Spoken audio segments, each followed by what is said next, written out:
fame, and I didn't understand the power of it, how it could swing both ways. And finally, as I got down the road a little bit and started achieving some notoriety, a little bit of success here and there, I start to realize, oh man, this is a superpower.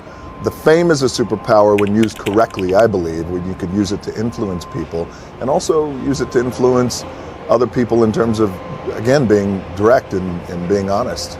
So let's be direct, let's be honest. There was a time that you used your fame, and it was a time that not everybody was happy. And that was a few years ago. That's right. And you made a very big point. You said, I've never done this before. I've never endorsed a political candidate. That's right. And you endorsed Kamala Harris and Joe Biden. And I'm being real with you, and you're being real with me. Sure. A lot of people on Fox watching us, you and I talk right now, remember that and wonder about that. So how do you feel now in retrospect with that endorsement? In what way? Are you happy that you made that endorsement in 2020? Are you happy with the state of America? Am I happy with the state of America right now? Well, that answer is no. Do I believe we're going to get better? I believe in that. I'm an optimistic guy, and I believe we can get better.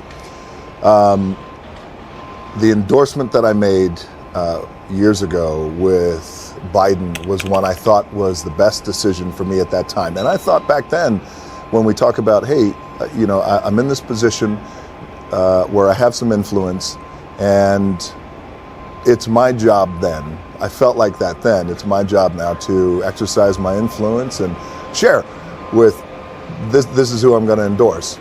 Am I going to do that again this year? That answer is no. I'm not going to do that, because what I realized, and I didn't realize it back then, Will, but I realize it today. And back then, just like I am today, very lucky, I was then the most followed American man in the world, and I am today the most followed American man in the world, and I appreciate that. But I also realized that what that caused back then was something that tears me up in my guts back then and now, which is division. And that got me. And I didn't realize it then. I just thought, hey, our country feels like there's a lot of unrest.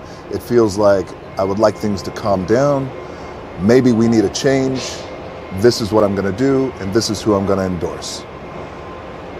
The takeaway after that, months and months and months, I started to realize, like, oh man, that caused an incredible amount of division in our country. So I realize now, going into this election, I'm not going to do that. I wouldn't do that, because my goal is to bring our country together.